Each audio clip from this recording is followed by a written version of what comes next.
මේ ඔයා එකතු වෙලා ඉන්නේ sl.danima.lk YouTube නාලිකාව සමගයි. ඉතින් ඔයා තාමත් sl.danima.lk YouTube නාලිකාව subscribe කරලා නැත්නම් subscribe කරලා දිගටම එක්ක වන්න. ඉතින් අද මේ වීඩියෝ එකෙන් අරගෙන එන්නේ රුවන්වැලි සෑය ගැනයි. රුවන්වැලි මහා සෑය හෙවත් ස්වර්ණමාලී මහා සෑය ශ්‍රී ලංකාවේ තිබෙන ශාරීරික චෛත්‍යයක් වෙනවා. මෙය අතීතයේ මහා විහාරයට අයත් වූ දාගැබ වෙනවා. ඒ වගේම වර්තමානයේද මහා විහාරයේ විශාලතම දාගැබ වෙනවා. ඒ වගේම මේ චෛත්‍යය 12 මස්ථාන 8 මස්ථාන අතරින් එකක් වෙනවා.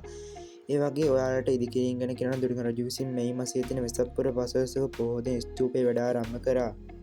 රුවන්වැලි මහා සෑයේ විශේෂත්වය නම් දළදා වහන්සේ ලක්දිවට වැඩම කරවීමත් එක් රුවන්වැලි සෑය වඩාත් පූජනීය ශාරීරික චෛත්‍ය වුණා. දැනට මේ ශ්‍රී ලංකාවේ වඩාත්ම පූජනීය දාගැබ වෙනවා.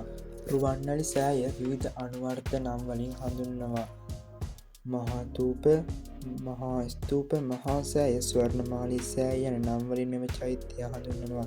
ඉතින් ඔයාලට චෛත්‍යයේ භෞතික ලක්ෂණ කියනවා නම් සිංහ අඩි 338ක් සහ 942 විස්කම්භයකින් යුක්ත වන මෙය ලෝකයේ දැනට පවතින උසම ස්මාරක අතරින් එකක් වෙනවා.